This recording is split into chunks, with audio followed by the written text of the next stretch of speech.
It always starts the same. She's responding quickly, laughing at your jokes. You're texting until midnight, maybe even flirting about meeting up this weekend. The spark is real. You can feel it. So naturally, you lean in, you make time for her, you clear your schedule, you show her she's a priority, because somewhere along the way, you were taught that availability equals affection. That if you show her how much you care, often and openly, she'll value you for it. But then, something changes. Her replies start getting shorter, her tone gets colder, the enthusiasm, it fades. You ask her if everything's okay. She says she's just busy, but you know better. You can feel her slipping away. And the worst part? You have no idea why. Because you were being good, honest, present, consistent. You did everything right, and yet it still fell apart. You lie in bed, replaying every message you sent, wondering, what did I say wrong? You feel foolish, lonely, and then the shame creeps in, like maybe you just weren't enough. But here's the truth. You weren't rejected because you were bad. You were rejected because you were too available, too accessible, too predictable, too emotionally exposed, too early. And that, to her subconscious mind, signaled something unattractive. Not weakness in character, but weakness in self-control. Because when a man gives all of himself before even being asked, it doesn't feel generous, it feels desperate. This is where most men crumble. They take it personally, they internalize the rejection, they spiral into isolation, and then swear they'll never open up again. But the Stoics saw things differently. Marcus Aurelius wrote, "If you are pained by external things, it is not they that disturb you, but your own judgment of them. And it is in your power to wipe out that judgment now. It's not her withdrawal that's hurting you. It's the meaning you attach to it. It's the silent belief that love must be earned through sacrifice, through constant availability, through losing yourself. But love, true love, can never thrive where boundaries are absent. It cannot respect a man who abandons himself to gain approval. There's a quiet tragedy that happens when a man loses his edge in the name of being nice. He becomes soft, not kind, but pliable. He stops saying no. He answers every message within seconds. He rearranges his priorities around her whims. He shows up for her, even when she didn't ask. And women sense this. They feel the energy shift, the hunger, the need. And slowly, their attraction dies, not because you were too caring, but because you abandoned the very qualities that made you masculine in the first place. Solitude, discipline, purpose, boundaries. We live in a time where loneliness is weaponized against men. We're told that if we don't constantly chase, court, prove, pursue, we'll end up alone. And that fear of being unwanted, of staying single, of sitting in silence, is what drives so many men to overextend themselves. But what if your solitude wasn't weakness? What if your ability to be alone was your greatest strength? That's what the Stoics believed. Seneca once said, "A wise man is content with himself," not because he doesn't enjoy others, but because his foundation doesn't depend on them. And this is where most modern men lose their power. They chase connection because they fear isolation.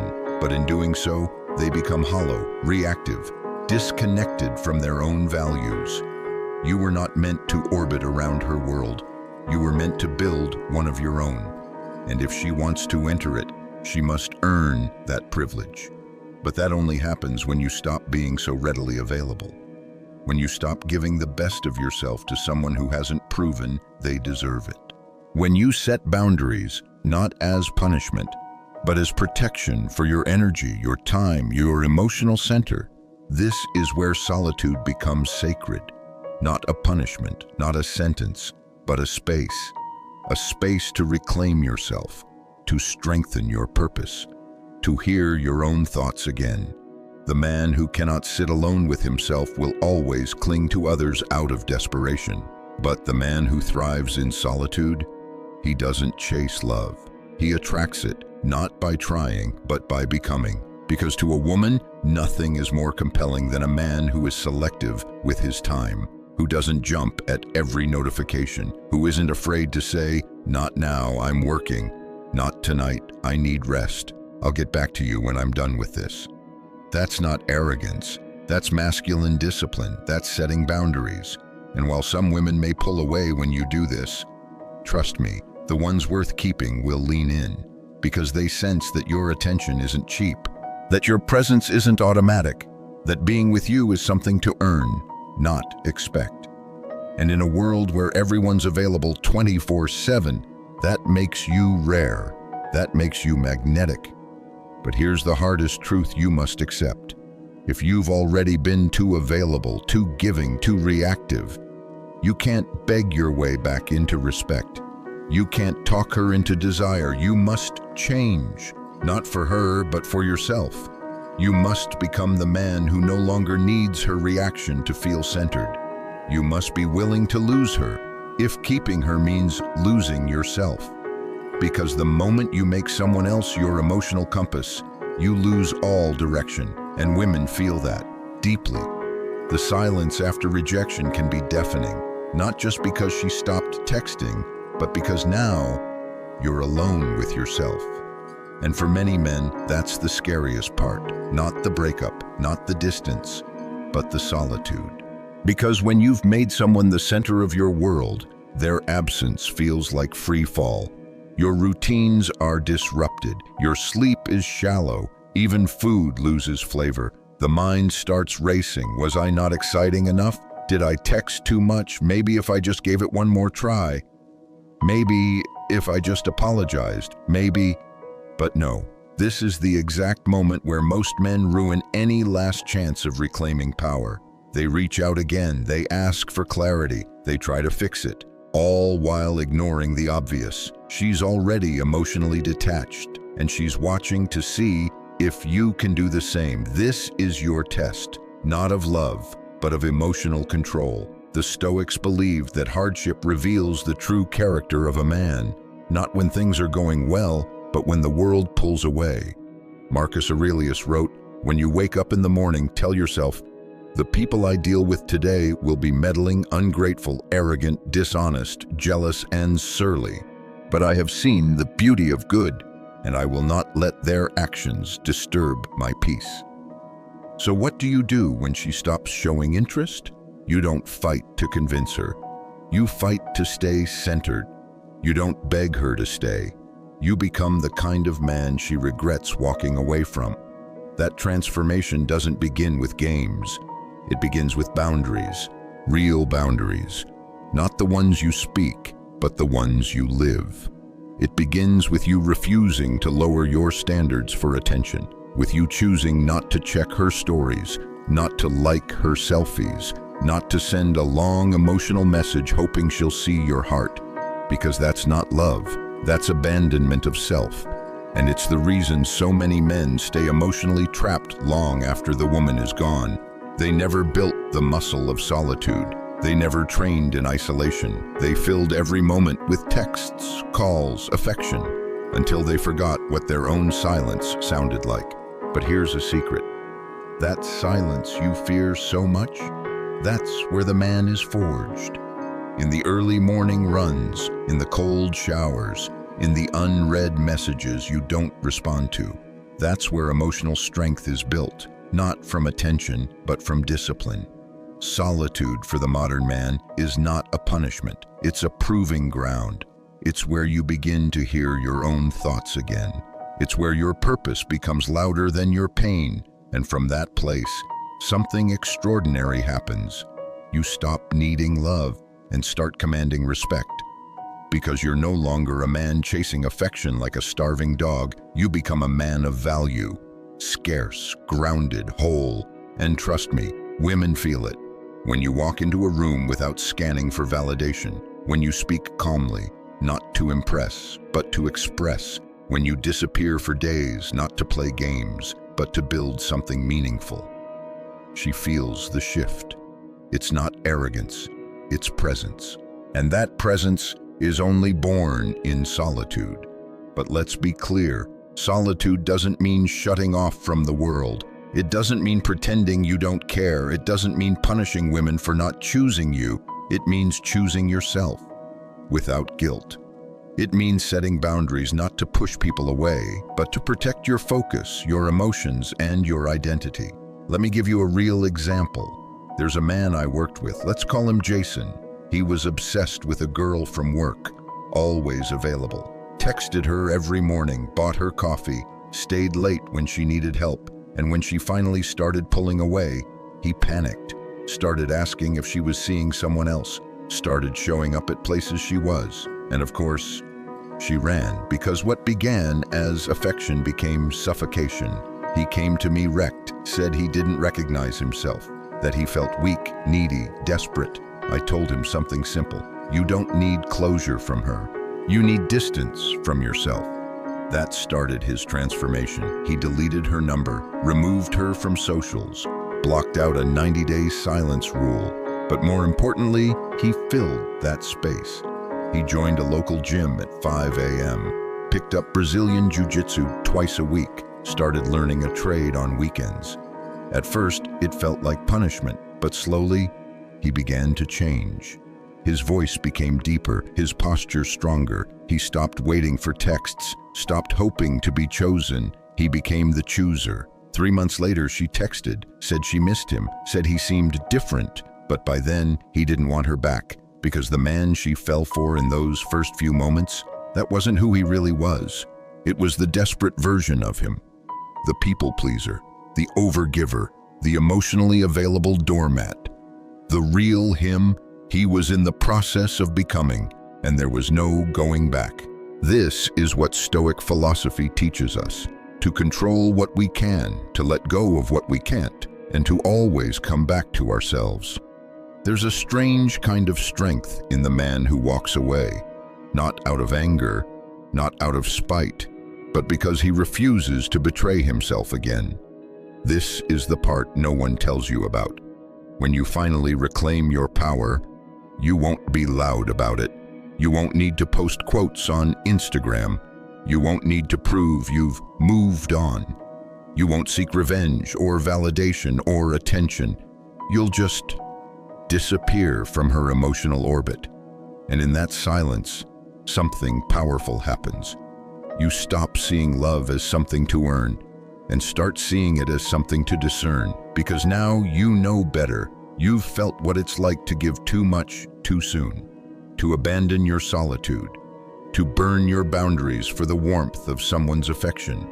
And you've also felt what it costs. So going forward, you carry yourself differently. You don't rush to reply. You don't cancel your plans to please. You don't offer your time like it's candy on Halloween. You understand that attention is currency, and you never give it to someone who hasn't earned it. This shift is subtle, but undeniable. A woman meets you and she feels something new. She can't quite put her finger on it, but she knows. You're not like the others. You're calm. You're centered. You're focused on something she can't control. Your purpose. And that's where your real power lives. It's not in being unavailable for the sake of playing games. It's in being purposefully occupied with a life you're proud of. When you're rooted in something deeper than her approval, you stop needing her to complete you. You become a full man, and that is rare. Most men today are emotionally malnourished. They're not looking for a partner. They're looking for a savior, someone to rescue them from their loneliness, their isolation, their sense of inadequacy. But here's the truth. You are not broken. You are not too much. You are not unlovable. You're simply misdirected. Your energy has been invested outward, toward validation, toward chasing, toward fear. But when you turn that energy inward, when you stop fearing solitude and start embracing it, when you sit in the quiet and confront the real questions, who am I without her? What do I stand for? What do I want my life to be? That's when everything begins to shift. The Stoics knew this well. Epictetus taught, freedom is the only worthy goal in life. It is won by disregarding things that lie beyond our control. And love, my friend, is not something you can control, but who you become, how you respond, what standards you hold. That's yours. You choose whether to let rejection break you or build you. You choose whether solitude will make you bitter or make you sharper. You choose whether to live in fear of being lonely or use isolation to refine your soul. Because here's the paradox: only the man who can thrive alone can truly love someone with strength. Why? Because he doesn't need them. And that makes his love clean, not grasping, not smothering, not conditional, just present, just powerful, just free. So when you're in a relationship again, you lead with boundaries, not walls, not coldness, but clarity. You know your priorities. You don't abandon your passions for proximity. You don't let chemistry override self-respect. You stop seeing her attention as a reward and start treating it as information. If she's inconsistent, you don't chase, you observe.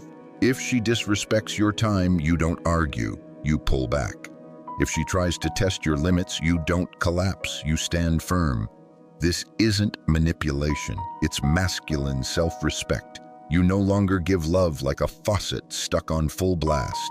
You give it like fire, controlled, intentional, powerful.